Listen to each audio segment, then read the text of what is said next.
NEET தேர்வை ரத்து செய்ய கோரி கால்நடை மருத்துவக் கல்லூரி கலந்தாய்வுக்கு மாணவர்களுடன் வந்த பெற்றோர்கள் அமைச்சரை முற்றுகையிட்டதால் பரபரப்பு ஏற்பட்டது. கால்நடை மருத்துவ படிப்பில் மாணவர்கள் சேர்வதற்கான கலந்தாய்வு சென்னை வேப்பேரியில் உள்ள கால்நடை மருத்துவக் கல்லூரியில் நடைபெற்று வருகிறது.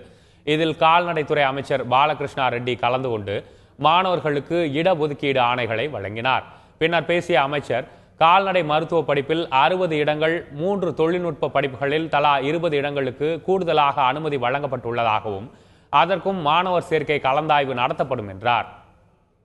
இந்த வாட்டி இந்த ஸ்டூடெண்ட்ஸோட எண்ணிக்கை அந்த அவருடைய இன்ட்ரெஸ்ட் அதிகமாக இருக்கிறதுனால இந்த சீட்ஸ் கூட இப்போ நம்முடைய காலேஜஸில் 60 சீட் இப்போ எக்ஸ்ட்ரா பண்ணியிருக்குது. நம்மளுடைய மாண்புமிகு முதலமைச்சர் அவர்கள் இந்த பிவிஎஸ்சி 60 சீட்டு ஜாஸ்தி பண்ணி, அதே மாதிரி ஃபுட் டெக்னாலஜியில் 20 சீட்டு, டைரி டெக்னாலஜியில் 20 சீட்டு, அப்புறமா பவுல்ட்ரி டெக்னாலஜி அதில் 20 சீட்டு அதிகம் பண்ணியிருக்கிறாங்க இந்த வாட்டி.